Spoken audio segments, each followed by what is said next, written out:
हर हर महादेव। प्यारे बंधुओं, आप सभी को मेरा सादर प्रणाम। प्यारे भक्तों, देवों के देव महादेव की महिमा सबसे निराली है, क्योंकि वो अपने भक्तों की हर प्रकार की इच्छा को पूरा कर देते हैं।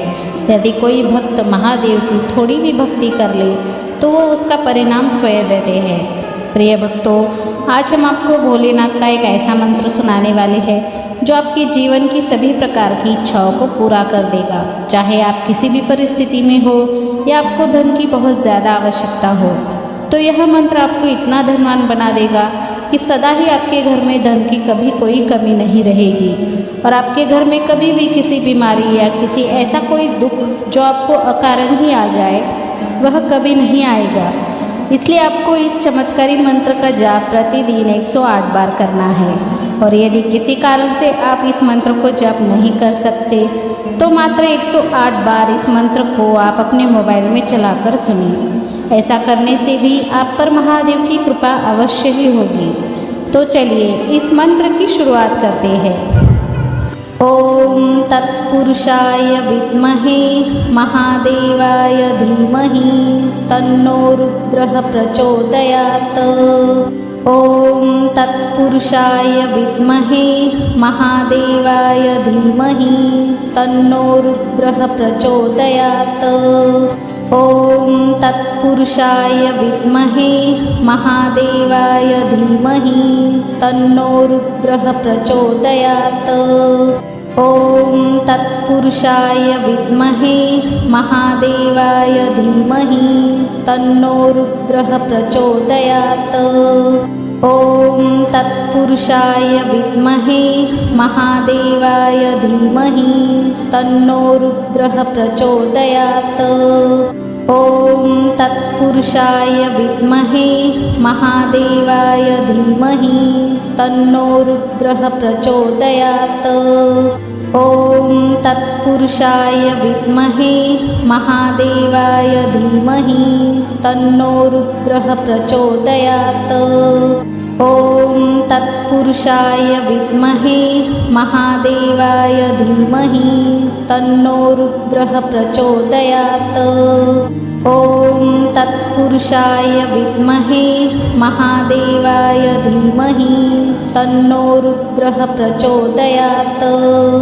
ओम तत्पुरुषाय विद्महे महादेवाय धीमहि तन्नो रुद्रः प्रचोदयात्।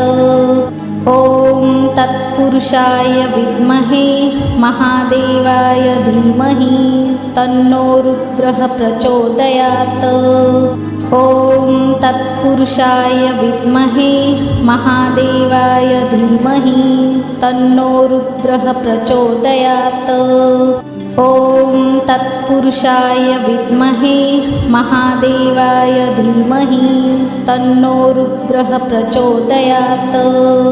ओम तत्पुरुषाय विद्महे महादेवाय धीमहि तन्नो रुद्रः प्रचोदयात्। ओम तत्पुरुषाय विद्महे महादेवाय धीमहि तन्नो रुद्रः प्रचोदयात्। ओम तत्पुरुषाय विद्महे महादेवाय धीमहि तन्नो रुद्रः प्रचोदयात्। ओम तत्पुरुषाय विद्महे महादेवाय धीमहि तन्नो रुद्रः प्रचोदयात्। ओम तत्पुरुषाय विद्महे महादेवाय धीमहि तन्नो रुद्रः प्रचोदयात्। ओम तत्पुरुषाय विद्महे महादेवाय धीमहि तन्नो रुद्रः प्रचोदयात्।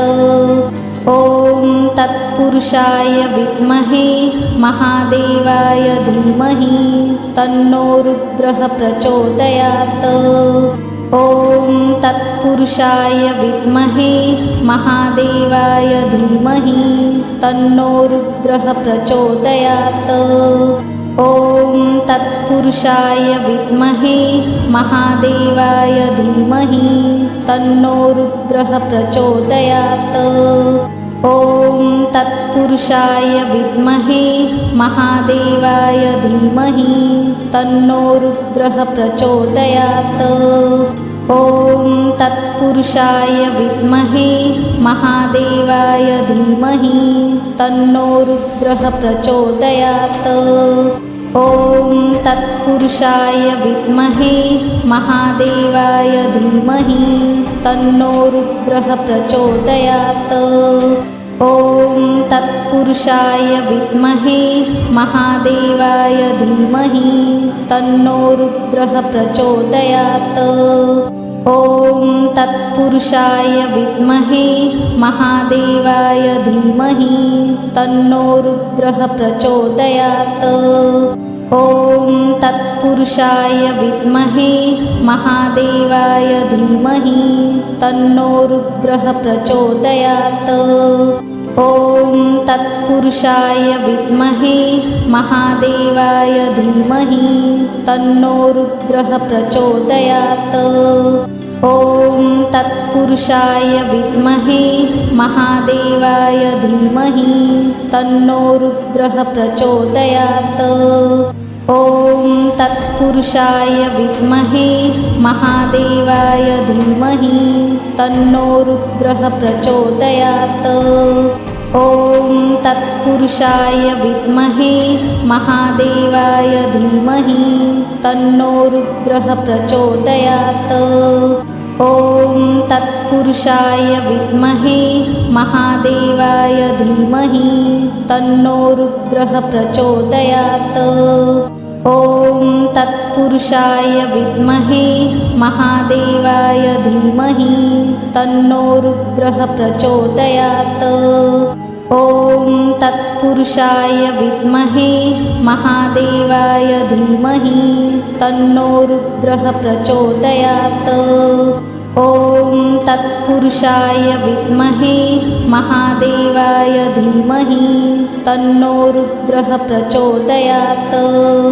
ॐ तत्पुरुषाय विद्महे महादेवाय धीमहि तन्नो रुद्रः प्रचोदयात्। ॐ तत्पुरुषाय विद्महे महादेवाय धीमहि तन्नो रुद्रः प्रचोदयात्। ॐ तत्पुरुषाय विद्महे महादेवाय धीमहि तन्नो रुद्रः प्रचोदयात्। ॐ तत्पुरुषाय विद्महे महादेवाय धीमहि तन्नो रुद्रः प्रचोदयात्। ॐ तत्पुरुषाय विद्महे महादेवाय धीमहि तन्नो रुद्रः प्रचोदयात्। ॐ तत्पुरुषाय विद्महे महादेवाय धीमहि तन्नो रुद्रः प्रचोदयात्। ॐ तत्पुरुषाय विद्महे महादेवाय धीमहि तन्नो रुद्रः प्रचोदयात्। ॐ तत्पुरुषाय विद्महे महादेवाय धीमहि तन्नो रुद्रः प्रचोदयात्।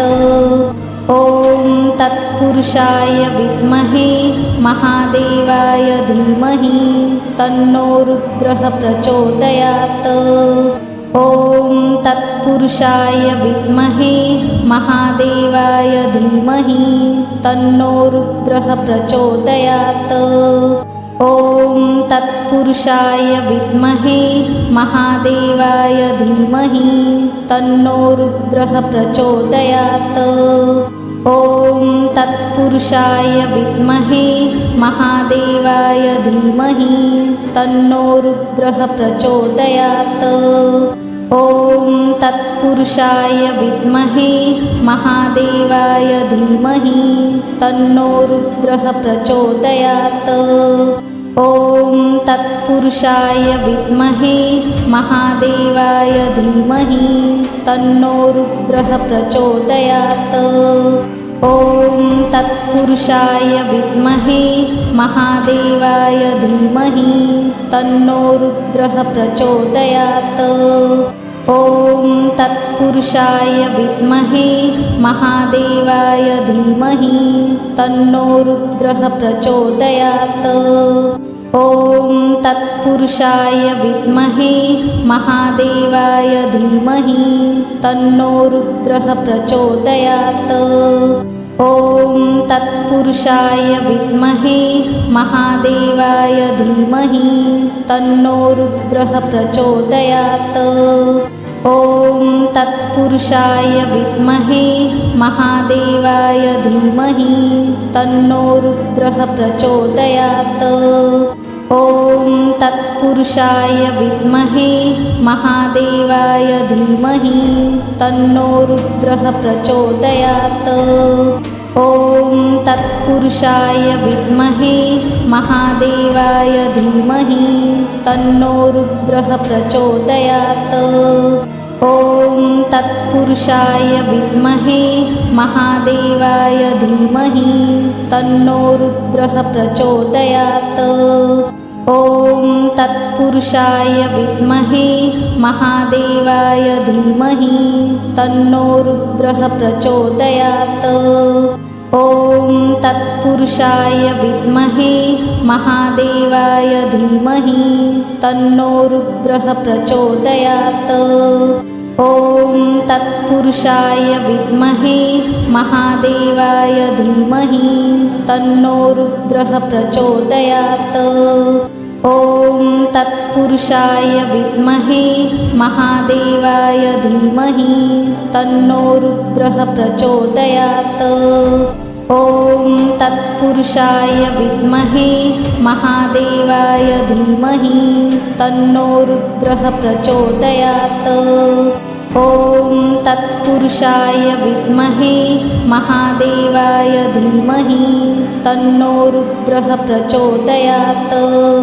ॐ तत्पुरुषाय विद्महे महादेवाय धीमहि तन्नो रुद्रः प्रचोदयात्। ॐ तत्पुरुषाय विद्महे महादेवाय धीमहि तन्नो रुद्रः प्रचोदयात्। ॐ तत्पुरुषाय विद्महे महादेवाय धीमहि तन्नो रुद्रः प्रचोदयात्। ॐ तत्पुरुषाय विद्महे महादेवाय धीमहि तन्नो रुद्रः प्रचोदयात्। ॐ तत्पुरुषाय विद्महे महादेवाय धीमहि तन्नो रुद्रः प्रचोदयात्। ॐ तत्पुरुषाय विद्महे महादेवाय धीमहि तन्नो रुद्रः प्रचोदयात्। ॐ तत्पुरुषाय विद्महे महादेवाय धीमहि तन्नो रुद्रः प्रचोदयात्। ॐ तत्पुरुषाय विद्महे महादेवाय धीमहि तन्नो रुद्रः प्रचोदयात्। ॐ तत्पुरुषाय विद्महे महादेवाय धीमहि तन्नो रुद्रः प्रचोदयात्। ॐ तत्पुरुषाय विद्महे महादेवाय धीमहि तन्नो रुद्रः प्रचोदयात्। ॐ तत्पुरुषाय विद्महे महादेवाय धीमहि तन्नो रुद्रः प्रचोदयात्। ॐ तत्पुरुषाय विद्महे महादेवाय धीमहि तन्नो रुद्रः प्रचोदयात्। ॐ तत्पुरुषाय विद्महे महादेवाय धीमहि तन्नो रुद्रः प्रचोदयात्। ॐ तत्पुरुषाय विद्महे महादेवाय धीमहि तन्नो रुद्रः प्रचोदयात्। ॐ तत्पुरुषाय विद्महे महादेवाय धीमहि तन्नो रुद्रः प्रचोदयात्। ॐ तत्पुरुषाय विद्महे महादेवाय धीमहि तन्नो रुद्रः प्रचोदयात्। ॐ तत्पुरुषाय विद्महे महादेवाय धीमहि तन्नो रुद्रः प्रचोदयात्। ॐ तत्पुरुषाय विद्महे महादेवाय धीमहि तन्नो रुद्रः प्रचोदयात्। ॐ तत्पुरुषाय विद्महे महादेवाय धीमहि तन्नो रुद्रः प्रचोदयात्। ॐ तत्पुरुषाय विद्महे महादेवाय धीमहि तन्नो रुद्रः प्रचोदयात्। ॐ तत्पुरुषाय विद्महे महादेवाय धीमहि तन्नो रुद्रः प्रचोदयात्। ॐ तत्पुरुषाय विद्महे महादेवाय धीमहि तन्नो रुद्रः प्रचोदयात्। ॐ तत्पुरुषाय विद्महे महादेवाय धीमहि तन्नो रुद्रः प्रचोदयात्। ॐ तत्पुरुषाय विद्महे महादेवाय धीमहि तन्नो रुद्रः प्रचोदयात्। ॐ तत्पुरुषाय विद्महे महादेवाय धीमहि तन्नो रुद्रः प्रचोदयात्। ॐ तत्पुरुषाय विद्महे महादेवाय धीमहि तन्नो रुद्रः प्रचोदयात्। ॐ तत्पुरुषाय विद्महे महादेवाय धीमहि तन्नो रुद्रः प्रचोदयात्। ॐ तत्पुरुषाय विद्महे महादेवाय धीमहि तन्नो रुद्रः प्रचोदयात्। ॐ तत्पुरुषाय विद्महे महादेवाय धीमहि तन्नो रुद्रः प्रचोदयात्। ॐ तत्पुरुषाय विद्महे महादेवाय धीमहि तन्नो रुद्रः प्रचोदयात्। ॐ तत्पुरुषाय विद्महे महादेवाय धीमहि तन्नो रुद्रः प्रचोदयात्। ॐ तत्पुरुषाय विद्महे महादेवाय धीमहि तन्नो रुद्रः प्रचोदयात्। ॐ तत्पुरुषाय विद्महे महादेवाय धीमहि तन्नो रुद्रः प्रचोदयात्। ॐ तत्पुरुषाय विद्महे महादेवाय धीमहि तन्नो रुद्रः प्रचोदयात्। ॐ तत्पुरुषाय विद्महे महादेवाय धीमहि तन्नो रुद्रः प्रचोदयात्। ॐ तत्पुरुषाय विद्महे महादेवाय धीमहि तन्नो रुद्रः प्रचोदयात्। ॐ तत्पुरुषाय विद्महे महादेवाय धीमहि तन्नो रुद्रः प्रचोदयात्। ॐ तत्पुरुषाय विद्महे महादेवाय धीमहि तन्नो रुद्रः प्रचोदयात्। ॐ तत्पुरुषाय विद्महे महादेवाय धीमहि तन्नो रुद्रः प्रचोदयात्। ॐ तत्पुरुषाय विद्महे महादेवाय धीमहि तन्नो रुद्रः प्रचोदयात्। ॐ तत्पुरुषाय विद्महे महादेवाय धीमहि तन्नो रुद्रः प्रचोदयात्। ॐ तत्पुरुषाय विद्महे महादेवाय धीमहि तन्नो रुद्रः प्रचोदयात्। ॐ तत्पुरुषाय विद्महे महादेवाय धीमहि तन्नो रुद्रः प्रचोदयात्। ॐ तत्पुरुषाय विद्महे महादेवाय धीमहि तन्नो रुद्रः प्रचोदयात्।